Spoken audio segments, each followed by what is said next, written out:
सुबह का समय गांव का एक छोटा सा घर जिसके अंदर एक मटमैला सा बिस्तर लगा हुआ था। बिस्तर पर गीता अधमरी सी हालत में लेटी हुई थी। तभी मंगल अपना फावड़ा कंधे पर रखकर दरवाजे की ओर बढ़ता है। सुनो जी, आज इतनी सुबह ही चल दिए। और क्या तुम्हारी तरह घर में बीमार पड़ा रहूं? मैं तो तुमसे तंग आ गया हूं। अब तो ये दिन आ गया है कि खाना भी मुझे खुद ही बनाना पड़ रहा है। यह क्या कह रहे हैं आप? क्या मैं जानबूझकर बीमार हुई हूँ? चल, अब ज्यादा जुबान मत लड़ा। मैं काम पर जा रहा हूं और सुन, शाम को जब लौटूं तो खाना तैयार चाहिए, वरना ठीक नहीं होगा। मंगल बिना पीछे देखे फावड़ा उठाकर घर से बाहर निकल जाता है। गीता आंखें मूंद कर आंसू पोंछ लेती है। गांव की पगडंडी पर मंगल तेज कदमों से चल रहा था और मन ही मन बड़बड़ा रहा था। इस औरत को तो बस बीमार होने का बहाना चाहिए। घर का कोई काम धंधा करना नहीं, बस लेते रहना है। सारी जिम्मेदारी मेरे सिर पर डाल दी है। वह खेत की तरफ बढ़ता है, मगर उसके चेहरे पर थकान और मन में चिड़चिड़ापन साफ झलकता है। उधर गीता बिस्तर से उठकर धीरे धीरे चूल्हे की तरफ जाती है। वह लकड़ी रखकर आग जलाने की कोशिश करती है, मगर धुएं से उसकी खांसी बढ़ जाती है। वह दीवार का सहारा लेती है और धीरे से बैठ जाती है। हे भगवान, मैंने ऐसा क्या पाप किया कि मेरे अपने ही मुझ समझ नहीं पा रहे। काश ये समझ पाते कि बीमारी कोई सुख नहीं है। मंगल सेठ के खेत पर पहुंचता है। वहां उसका पुराना साथी गोविंद मिट्टी खोद रहा होता है। गोविंद उसे देखकर मुस्कुराता है। अरे मंगल भाई, आज तो बहुत जल्दी आ गए। घर पर सब कुशल है ना? कुशल कैसा होगा? औरत बीमार होकर छाती पर पड़ी है। समझ नहीं आ रहा कि घर का काम करूं या मजदूरी। भाई, औरत घर का स्तंभ होती है। अगर वह सच में बीमार है तो उसकी सेवा करना पति का फर्ज है। गुस्से से कुछ हासिल नहीं होगा। अरे छोड़ो गोविंद, औरतें नाटक ही करती हैं। इसके बाद दोनों काम में लग जाते हैं। काम करते करते दोपहर हो जाती है। गोविंद तेजी से मिट्टी खोदता जा रहा था, जबकि मंगल थका थका सा काम कर रहा था। तभी दूर से सेठ हाथ में लाठी लिए खेत पर आता है। वह दोनों के किए गए काम को देखता है। अरे मंगल, ये क्या कर रहा है तू? देख, गोविंद ने तुझसे कितनी ज्यादा जमीन खोद दी है और तू अभी तक सिर्फ एक गट्ठा भर ही खोद पाया है। सेठ जी, क्या आपको मुझ में ही कमी दिखती है या मुझे नीचा दिखने में आपको आनंद आता है? आपने यह नहीं देखा कि मैं सुबह से बिना रुके मेहनत कर रहा हूँ। आखिर आप मुझसे चाहते क्या है? सुन मंगल, मैं सबको मजदूरी बराबर देता हूँ तो काम भी सबके बराबर ही लूंगा। मेहनत की गिनती बहानों से नहीं, काम से होती है, समझा? यह सुन मंगल का चेहरा लाल हो जाता है। वह फावड़ा हाथ में कसकर पकड़ लेता है और ऊंची आवाज में बोलता है। अरे ओ सेठ, तू कौन सा हमारा भला करता है? पैसों के लिए हमें महीनों तक तेरे घर के चक्कर लगाने पड़ते हैं। हमारी मजदूरी तो तुझ जैसे लोग डकार जाते हैं और ऊपर से हमें ही नीचा दिखाते हैं। मंगल, तेरी इतनी हिम्मत कि तू मुझसे जुबान लड़ाए। अभी के अभी मेरे खेत से बाहर निकल जा और सुन ले, अब कभी मेरे खेत में दिखाई मत देना। मंगल गुस्से में कांपता है। वह फावड़ा कंधे पर रखकर तेज कदमों से खेत से बाहर निकल जाता है। उसके चेहरे पर अपमान और गुस्से की झलक साफ थी। गोविंद उसे रोकने की कोशिश करता है। अरे मंगल भाई, गुस्से में फैसला मत ले। कम से कम अपनी रोजी रोटी तो मत खो। अब इस सेठ की गुलामी नहीं करनी मुझे। भूखा रह लूंगा, लेकिन इसके आगे हाथ नहीं फैलाऊंगा। फिर वह तेज कदमों से खेत से बाहर निकल जाता है। अगली सुबह हल्की धूप आंगन में फैली थी। मंगल घर के दरवाजे पर बैठा था। उसके चेहरे पर गुस्सा और बेचैनी झलक रही थी। हाथ में पुराना फावड़ा था जिसे वह जमीन में ठोक रहा था, मानो जैसे मन का गुस्सा निकाल रहा हो। तभी दूर से गोविंद कंधे पर कुल्हाड़ी रखे आता है। अरे मंगल, क्या हुआ भाई?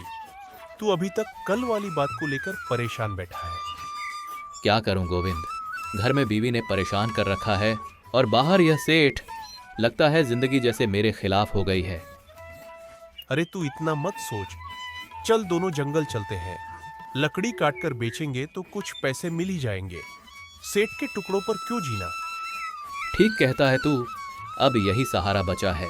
दोनों उठते हैं मंगल घर के भीतर से अपनी पुरानी कुल्हाड़ी उठाता है। फिर दोनों कंधे पर कुल्हाड़ी लेकर जंगल की ओर चल देते हैं। गांव की पगडंडी पर दोनों साथ साथ चल रहे थे। एक ओर हरे भरे खेत, दूसरी ओर दूर तक फैला घना जंगल दिख रहा था।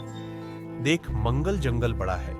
मेहनत करेंगे तो इतनी लकड़ी मिल जाएगी कि 2-3 दिन का खर्चा आसानी से निकल जाएगा। हाँ, लेकिन मन भारी है।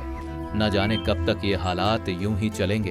अरे भाई, हालात हमेशा एक जैसे नहीं रहते। बस मेहनत करना मत छोड़।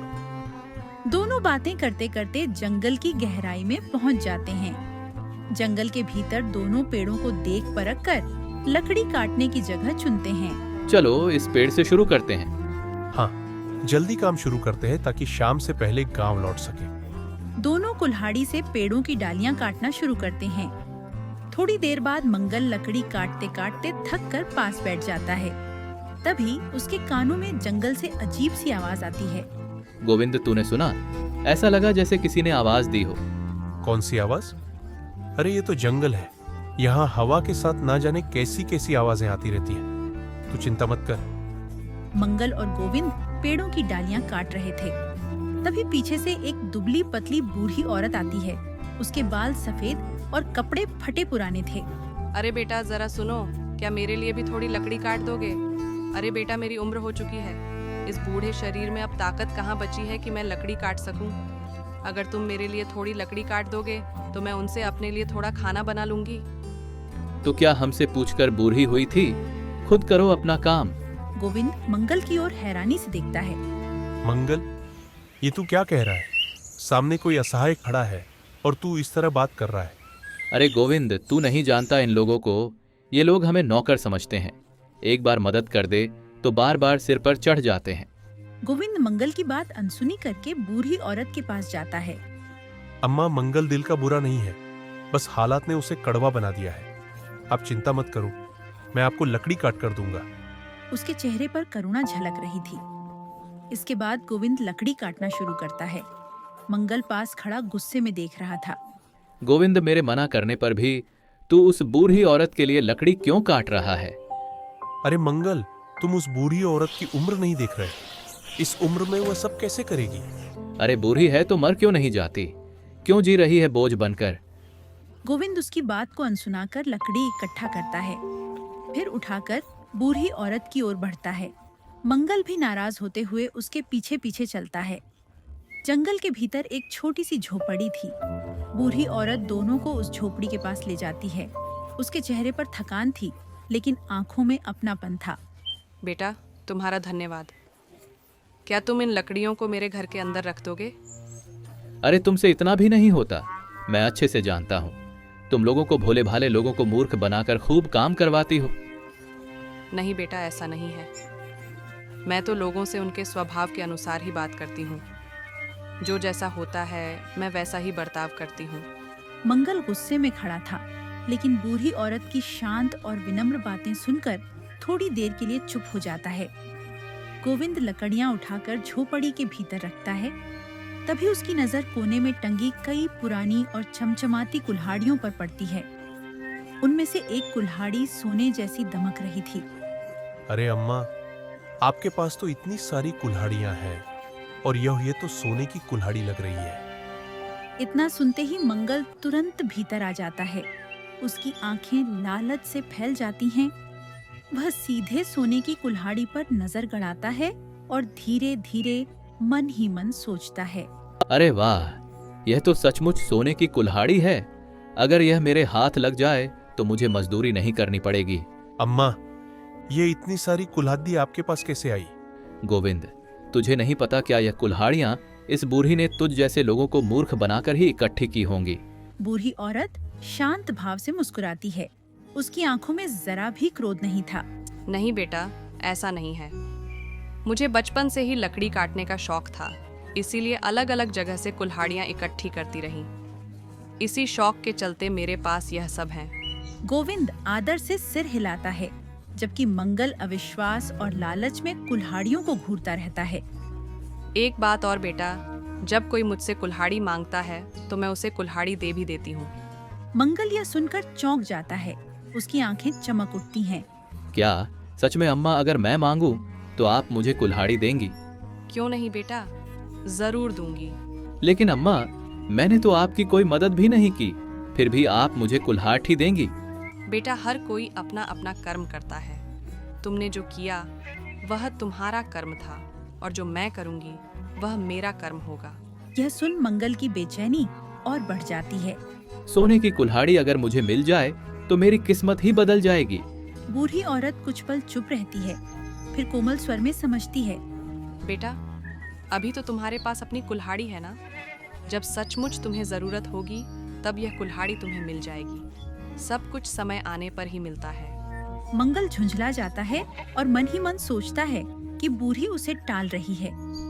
ठीक है अम्मा, हमें देर हो रही है, अब हम चलते हैं। इसके बाद दोनों लकड़ियों का गट्ठर उठाकर जंगल से बाहर निकल जाते हैं। गोविंद आगे आगे चल रहा था, जबकि मंगल बार बार पीछे मुड़कर झोपड़ी की ओर देख रहा था। उसके चेहरे पर स्पष्ट था कि उसका मन वहीं सोने की कुल्हाड़ी पर अटका था। अम्मा ने कहा है कि कुल्हाड़ी दूंगी, लेकिन कब? अब मुझे तो बर्दाश्त ही नहीं हो रहा है। रात का समय मंगल अपने घर के दरवाजे पर बैठा था। उसके चेहरे पर बेचैनी और आंखों में लालच था। अब तो मुझसे कुल्हाड़ी के बिना एक पल भी नहीं रुका जा रहा है। वो सोने की कुल्हाड़ी मुझे किसी भी तरह हासिल करनी होगी। बूढ़ी ने कहा था, समय आने पर देगी तो क्यों ना मैं ही कुछ ऐसा कर दूं और उसे मूर्ख बना डालूं।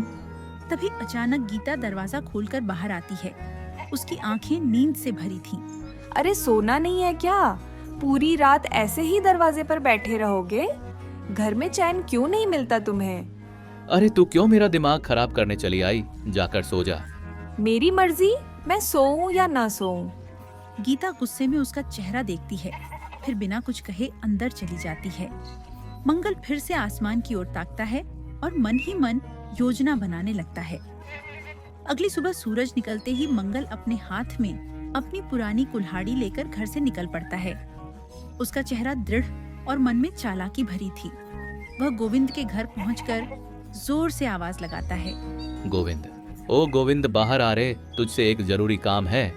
गोविंद अंदर से बाहर आता है। वह अब भी कल की थकान से सुस्त दिखाई देता है। अरे मंगल, इतनी सुबह सुबह क्यों शोर मचा रहा है? क्या हुआ? मंगल चालाक मुस्कान छिपाते हुए गोविंद से कहता है, अरे गोविंद, लकड़ी लेने नहीं चलना तुझे? अरे भाई रुक, पहले कुल्हाड़ी तो लेने दे। गोविंद अंदर जाकर कुल्हाड़ी लाता है।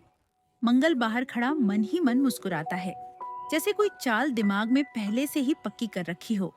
आज तो मेरी योजना पूरी होगी, बस एक धक्का चाहिए किस्मत को। इसके बाद दोनों जंगल की ओर चल देते हैं।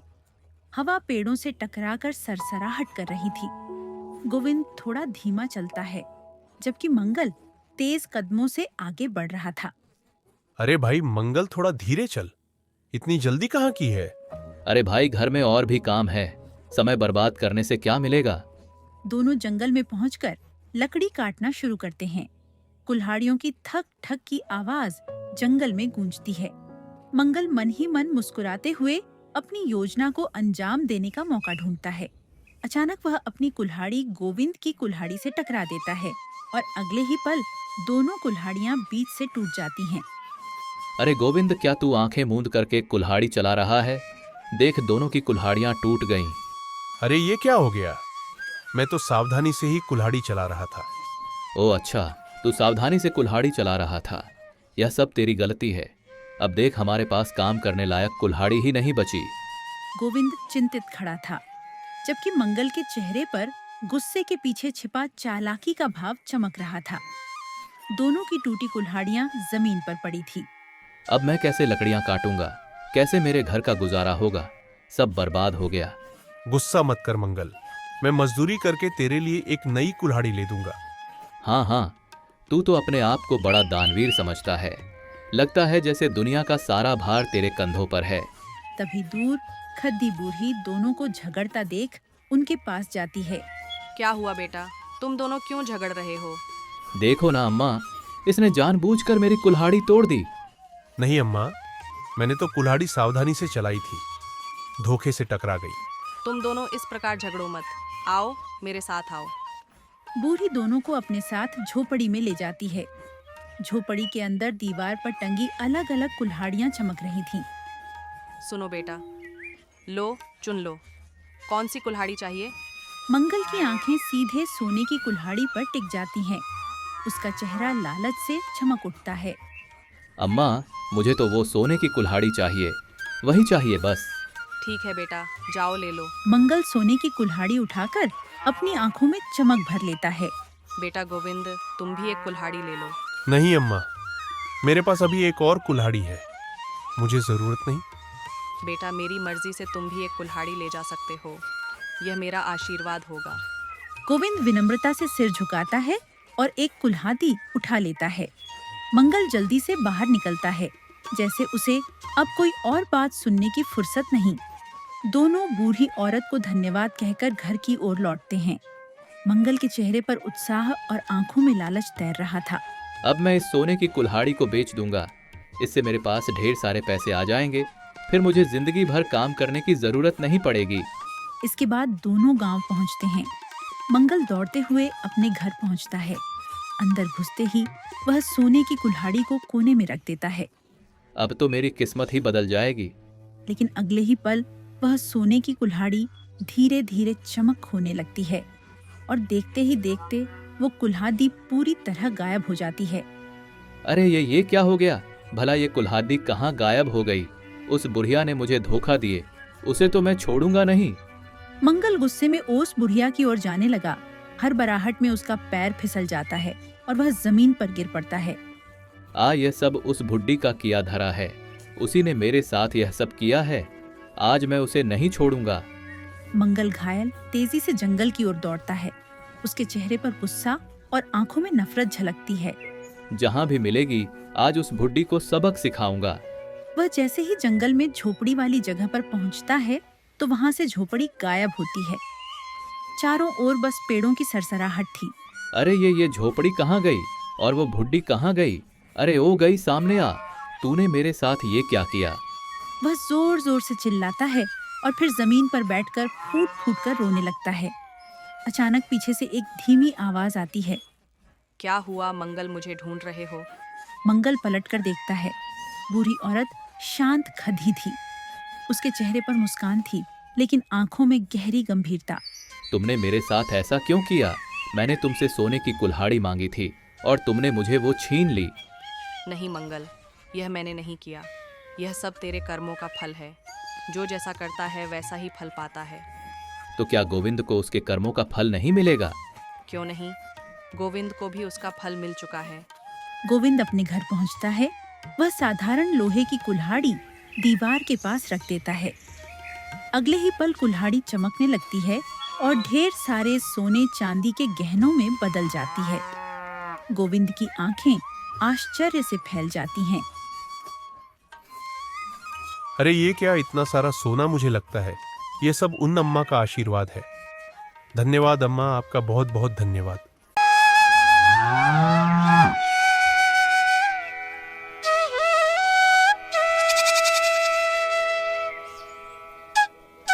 एक छोटे से गांव में शिवराम नाम का किसान अपनी पत्नी माया के साथ रहता था। शिवराम एक बड़े जमींदार के खेतों में मेहनत कर जैसे तैसे अपना और अपनी पत्नी माया का पेट पालता था। दोनों पति पत्नी अपनी गरीबी से बेहद दुखी थे। ऐसी कठिन परिस्थितियों में उनके यहाँ 2 जुड़वा बच्चों ने जन्म लिया। उन्होंने अपने बेटे का नाम आरव और बेटी का नाम अन्वी रखा। इस तरह 10 साल बीत गए।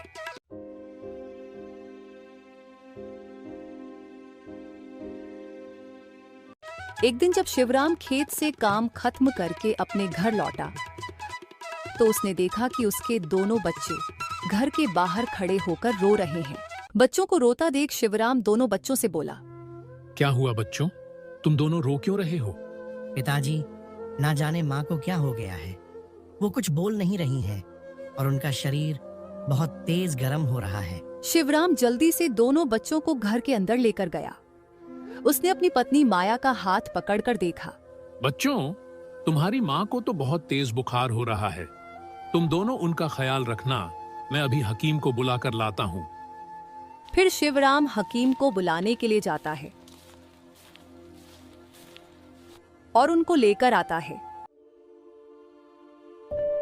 इनको तो बहुत तेज बुखार है। हकीम जी की बात सुनकर शिवराम की आंखों में आंसू आ गए। हकीम जी, ये सही तो हो जाएंगी ना? इनकी हालत इतनी नाजुक है कि 1 मिनट में क्या हो जाए कुछ कहा नहीं जा सकता। हकीम जी, कैसे भी करके मेरी पत्नी को बचा लीजिए, नहीं तो मेरा सर्वनाश हो जाएगा। मैं अमीर नहीं हूं, लेकिन आप जो कुछ कहेंगे वो हाजिर करूंगा। बस आप इसे बचा लीजिए। आप बड़े से बड़े हकीम या वैद्य को बुलाइए और उनकी राय लीजिए। देखो भाई, मैं तुम्हें झूठा विश्वास नहीं दिला सकता। इनकी हालत बहुत नाजुक है। हकीम जी, ये शब्द मुंह से मत निकालिए। हालत इसके दुश्मनों की नाजुक हो सकती है, मेरी माया की नहीं। मेरा हृदय फटा जा रहा है। कोई ऐसी दवा दीजिए जिससे इन्हें होश आ जाए, ये मुझसे बात करने लगें। आप जरा शांत होकर बैठ जाइए। मैंने इन्हें दवा दे दी है, इनका ख्याल रखिए। अब मैं जा रहा हूं, कुछ देर में वापस आऊंगा। इतना कहकर हकीम चला जाता है। शिवराम रोते हुए अपनी पत्नी माया से कहता है, माया, आंखें खोलो माया। मैं तुम्हारे पास बैठा हूं। मैं तुमसे बात करना चाहता हूं। तुमने मेरा हर दुख सुख में साथ दिया है। तुम मुझे अकेला छोड़कर नहीं जा सकती। मैं और बच्चे तुम्हारे बिना नहीं रह सकते। शिवराम माया से बात कर ही रहा था कि माया इस दुनिया से विदा हो गई। शिवराम को जैसे यकीन ही नहीं हुआ। उसकी आंखों के सामने सब कुछ धुंधला सा हो गया। उसकी प्रिय पत्नी अब हमेशा के लिए उससे बहुत दूर चली गई थी। पिताजी, आप ऐसे क्यों रो रहे हो? हमारी माँ तो ठीक हो जाएंगी ना? वो बोल क्यों नहीं रही हैं? माँ से कहिए हमसे बात करें। बेटा, तुम्हारी मां अब कभी नहीं बोलेगी और ना ही तुमसे बात करेगी। तुम्हारी मां हमसे बहुत दूर चली गई हैं और अब वो कभी वापस नहीं आएंगी। तुमने ये क्या किया माया? जीवन के इस कठिन सफर में मुझे अकेला क्यों छोड़ दिया? अब मैं तुम्हारे बिना कैसे जीवित रहूंगा? मेरा नहीं तो कम से कम अपने दोनों बच्चों का कुछ तो ख्याल किया होता। अब इनकी परवरिश कौन करेगा?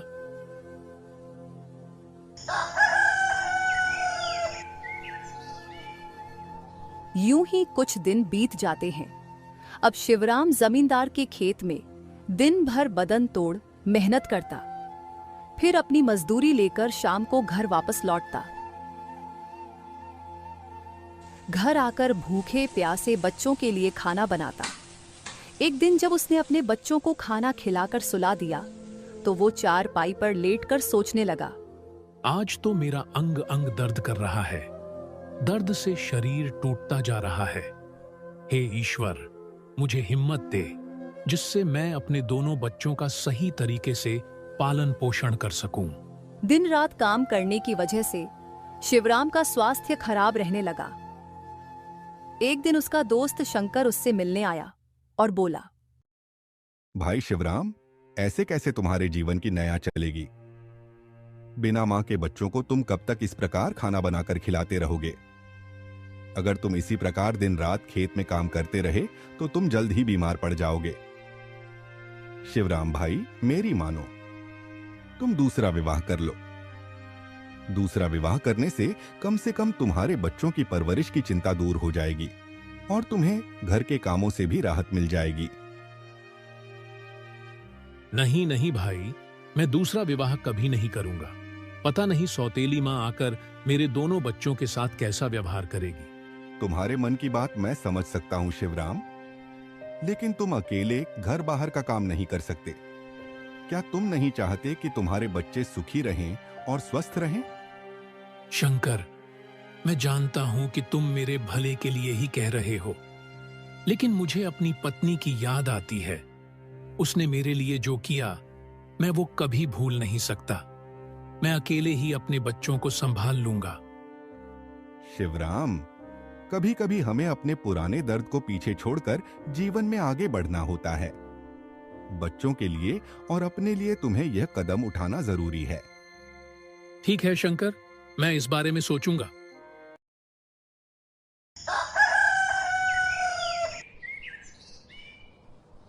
शिवराम अपने जीवन को संभालने के लिए रोजाना जमींदार के खेतों में मेहनत करता था। वह अपने बच्चों के भविष्य के लिए दिन रात काम करता, लेकिन अपने दिल में माया की कमी महसूस करता रहता। एक दिन शिवराम खेत में काम कर रहा था कि अचानक उसे दूर से किसी की आवाज सुनाई दी। कोई है?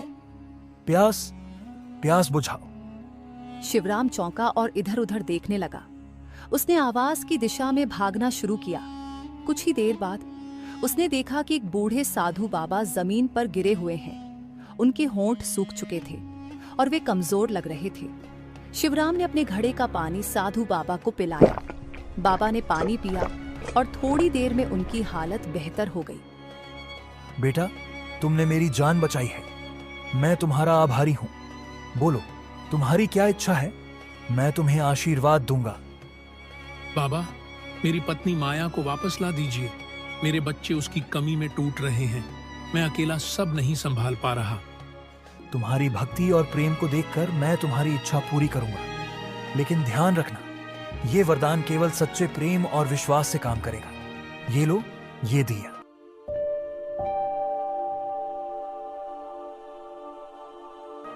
इसे घर जाकर जलाना। जब इसकी लौ जल उठेगी तो तुम्हारी पत्नी तुम्हारे पास वापस आ जाएगी। साधु बाबा ने शिवराम को एक दिया दिया और आशीर्वाद देकर वहां से चले गए। शिवराम खुशी खुशी दिया लेकर अपने घर की ओर भागा। शिवराम ने घर पहुंचकर बच्चों को सुलाया और दिया जलाने की तैयारी करने लगा। हे ईश्वर, मेरी माया को मुझसे मिलवा दो। मैंने उसके बिना जीना सीखा ही नहीं। जैसे ही शिवराम ने दिया जलाया, उसकी लौ तेजी से जलने लगी। तभी उसने पीछे से माया की आवाज सुनी। शिवराम ने पलटकर देखा तो माया सचमुच उसके सामने खड़ी थी। उसकी आंखों से आंसू बहने लगे। माया, तुम कहां चली गई थी? बच्चे तुम्हें हर पल ढूंढते रहे। तुम्हारे बिना हमारा जीवन अधूरा था। शिवराम, शिवराम, मैं हमेशा तुम्हारे और बच्चों के पास थी। तुम्हारा प्यार मुझे वापस ले आया। शिवराम और माया ने गले लगकर एक दूसरे का दर्द बांटा। लेकिन जैसे ही शिवराम ने माया का हाथ छुआ, अचानक सब धुंधला हो गया। शिवराम ने आंखें खोली तो पाया कि वह चारपाई पर लेटा हुआ है। यह सब एक सपना था। उसकी आंखों में आंसू थे और माया की यादें फिर से ताजा हो गईं। माया, तुम जहां भी हो, खुश रहना। मैं तुम्हारे प्यार को कभी भुला नहीं सकता। शिवराम ने फिर से अपने बच्चों के लिए जीने की हिम्मत जुटाई और ईश्वर से प्रार्थना की कि उसे और शक्ति दे। एक दिन जब शिवराम खेत में काम करने के लिए जा रहा था, तो उसे एक घर से एक औरत के रोने की आवाज सुनाई दी। वह आवाज सुनकर औरत के पास गया और उसे देखा। कौन हो और इस तरह क्यों रो रही हो? मेरा नाम अनुराधा है। मेरी माँ का देहांत हो गया था। अब इस दुनिया में मेरा कोई नहीं है। मुझे अपनी माँ की बहुत याद आ रही थी, इसलिए मैं रो रही हूँ। अब मैं अकेली कैसे जीऊंगी? अनुराधा की बात सुनकर शिवराम थोड़ा सोच में पड़ गया। उसे एक विचार आया। इस महिला का इस दुनिया में कोई नहीं है। क्यों ना मैं उससे शादी कर लूं? इस तरह उसे एक जीवन साथी मिल जाएगा और मेरे बच्चों को एक माँ मिल जाएगी जो उनकी देखभाल कर सके। अनुराधा, मुझे ये बताने में बहुत दुख हो रहा है कि कुछ दिन पहले मेरी पत्नी का भी देहांत हो गया। मेरे 2 छोटे बच्चे हैं जिनका पालन पोषण मुझे अकेले ही करना पड़ता है। मैं चाहता हूँ कि तुम अब मेरे बच्चों की देखभाल करो। मैं तुमसे शादी करना चाहता हूँ। अगर तुम मेरे साथ शादी करने के लिए तैयार हो तो मेरे बच्चों का जीवन संवर सकता है और तुम्हें भी जीने के लिए एक सहारा मिल जाएगा। शिवराम की बात सुनकर अनुराधा सोच में पड़ गई। फिर वह बोली, मुझे आपका प्रस्ताव स्वीकार है। मैं आपसे शादी करने के लिए तैयार हूँ। आज से आप मेरे सुख दुख के साथी होंगे। मैं आपके दोनों बच्चों को बिल्कुल अपने बच्चों की तरह प्यार करूंगी। फिर शिवराम ने अनुराधा को अपने घर ले आया। तुम मुझे अपनी माँ की तरह समझो। मैं तुम्हें कभी भी अपनी माँ की कमी महसूस नहीं होने दूंगी। आज से तुम्हारा दुख मेरा दुख है और तुम्हारी खुशी में ही मेरी खुशी है। क्या आप हमें अपनी माँ की तरह ही प्यार करेंगी? हाँ बेटा, मैं तुम्हें बहुत प्यार करूंगी। मैं तुम दोनों का, शिवराम और गायत्री का, हर तरह से ध्यान रखूंगी। फिर उसका दोस्त चंकर उसके घर आता है आखिरकार तूने दूसरा विवाह कर ही लिया। अब तेरे बच्चों का पालन ठीक से हो जाएगा और घर फिर से बस जाएगा। हाँ, तुम ठीक कहते हो भाई। अब मुझे घर के कामों से राहत मिल जाएगी। अब अनुराधा दोनों बच्चों का हर तरह से ख्याल रखने लगी थी। वह हमेशा ये सुनिश्चित करती थी कि बच्चों को कभी भी किसी चीज की कमी महसूस ना हो, चाहे वह खाना हो, कपड़े हो या कुछ और।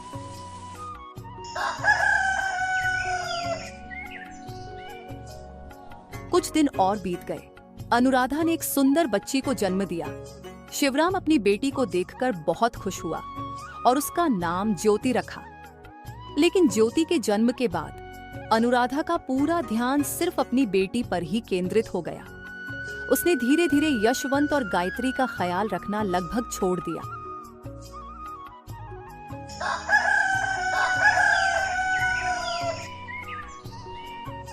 गायत्री, जो दिन भर भूखी थी, अपनी सौतेली माँ अनुराधा से बोली, माँ, आप हमें प्यार क्यों नहीं करती?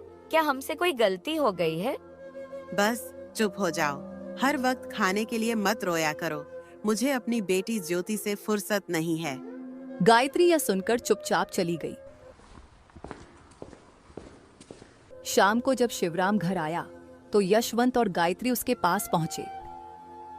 बाबा, हम सुबह से भूखे हैं। माँ ने हमें रोटी नहीं दी, बल्कि डांटकर घर से बाहर निकाल दिया। अपने मासूम बच्चों की यह हालत देखकर शिवराम का दिल पसीज गया। उसकी आंखों में गुस्सा और दर्द साफ झलकने लगा। अनुराधा, क्या तुमने सच में इन बच्चों को सुबह से खाना नहीं दिया? हाँ, नहीं दिया और अब भी नहीं दूंगी। ये दोनों बच्चे हर समय खाना मांगते रहते हैं। मैं इनकी दासी नहीं हूँ। तुम कैसी माँ हो अनुराधा? ये बच्चे मासूम हैं। तुमने मुझसे वादा किया था कि तुम इन्हें अपने बच्चों की तरह प्यार दोगी। मासूम? ये बच्चे मासूम नहीं, शैतान हैं। और हाँ, ये मेरे बच्चे नहीं हैं, ये सौतेले हैं। मुझे सिर्फ अपनी बेटी ज्योति की परवाह है। अनुराधा, मैंने तुमसे शादी सिर्फ इसलिए की थी कि मेरे बच्चों को माँ का प्यार मिल सके, लेकिन तुमने मेरे भरोसे को तोड़ दिया। देखो शिवराम, मैं तुम्हारी और तुम्हारे बच्चों की नौकरानी नहीं हूँ। मुझे ज्योति की देखभाल से फुर्सत नहीं है। तुम्हें बच्चों का खाना बनाना बोझ लगता है? अनुराधा, ये बच्चे तुम्हारे अपने नहीं सही, लेकिन ये मेरी जान है। आज तुमने साबित कर दिया कि तुम्हारे दिल में उनके लिए कोई जगह नहीं है। अगर इतनी फिक्र है तो खुद ही खाना बनाकर खिला दो, मुझे मत सिखाओ। ठीक है, आज से मैं खुद इन बच्चों का ख्याल रखूंगा, लेकिन याद रखना, अगर तुमने इन्हें दोबारा सौतेला या लावारिस कहा तो मुझसे बुरा कोई नहीं होगा। शिवराम सुबह उठकर अनुराधा से कहता है, अनुराधा, बच्चों के लिए खाना जल्दी बना दो।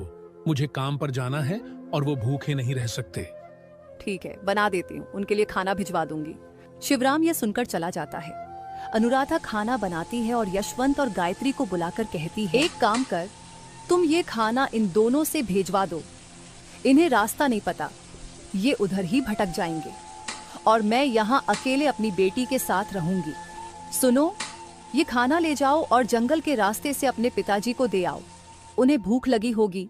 माँ, क्या हमें अकेले जाना चाहिए? जंगल का रास्ता डरावना है। जो कहा है वह करो, ज्यादा सवाल मत पूछो। अब जाओ। यशवंत और गायत्री डरते हुए खाना लेकर जंगल की ओर चल पड़ते हैं, लेकिन रास्ते में वे भटक जाते हैं। मुझे लगता है हम रास्ता भटक गए हैं।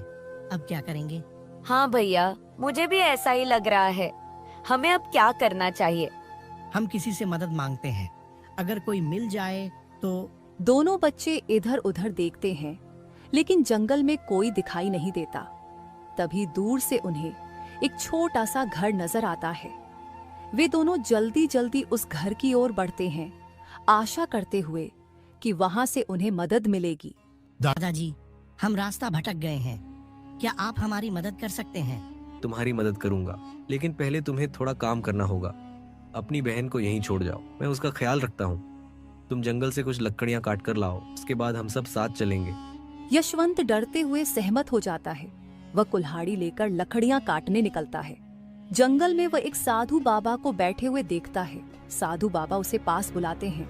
बेटा, तुमने जिस बूढ़े आदमी के पास अपनी बहन को छोड़ा है, वह वास्तव में एक राक्षस है। क्या?